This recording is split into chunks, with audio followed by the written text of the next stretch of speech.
गरीब लोकंकर कल्याण पाई माननीय प्रधानमंत्री मोदी जी प्रधानमंत्री गरीब कल्याण अन्न योजना मागणारे चाउल जोगे दौरान ओडिशा यही योजन 3,27,00,000 रु अधिक लोक उपकृत होउछन्ति।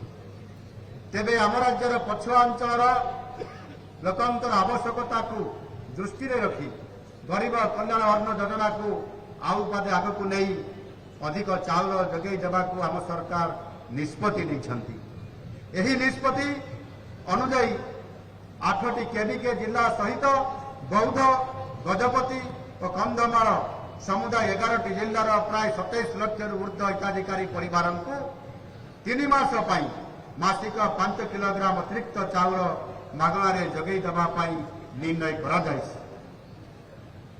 समुदाय 21,082 मेट्रिक टन अतिरिक्त चाउल बंटन कर बाबद राज्य सरकार निजस्व पांठि प्राय 180 कोटी टंका वहन करेंगे। देशर युववर्ग हेले देशर भविष्य समान सशक्त करने रोजगार सहित खेलकूद और सांस्कृतिक कार्यक्रम भित्तिभूमि निर्माण कर बंधुगण आम विकास मॉडल तृतीय स्तंभ होउछि भित्तिभूमि। बिना भित्तिभूमि कौन सी समाज विकास संभव नुहे। तेणु सरकार चलित बजेट में पुंजी खर्च पर 65,000 कोटी टंकार प्रावधान करिसेंति जहाँ सारा देश में राज्य जीडीपी प्रतिशत मापदंड में सर्वाधिक। द्वारा राज्य में सड़क ठार आरंभ कर शिक्षा स्वास्थ्य जलसेचन बंदर इत्यादि क्षेत्र में विकास बहुत शीघ्र हो पार। ओडिशार भित्तिभूमि विकास में डबल इंजिन सरकार डबल गति में काम करुछि। डबल इंजिन सरकार फल वर्तमान ओडिशा रे द्रुत गति में रेल जातीय राजपथ निर्माण कार्य चली। राज्य सरकार भी आगामी 5 वर्ष में 75,000 किलोमीटर उच्चमानर सड़क निर्माण करेंगे। सेहीपरि विमान बंदर भित्तिभूमि में उन्नतीकरण कर देश विदेशर नुआ नुआ गंतव्य स्थल को विमान चलाचल सुविधा राज्यर बंदर भित्तिर विकास उद्यम जारी रही।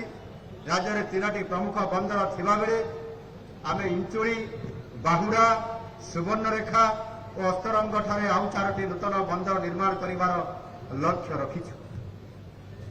भुवनेश्वर कटक को विभिन्न काम पाई ओडिशार सबु जिल्लार हजार हजार लोके प्रतिदिन आसी थांती। अधिकांश लोके स्वल्प रहणी पाई असुविधार सम्मुखीन होई थांती।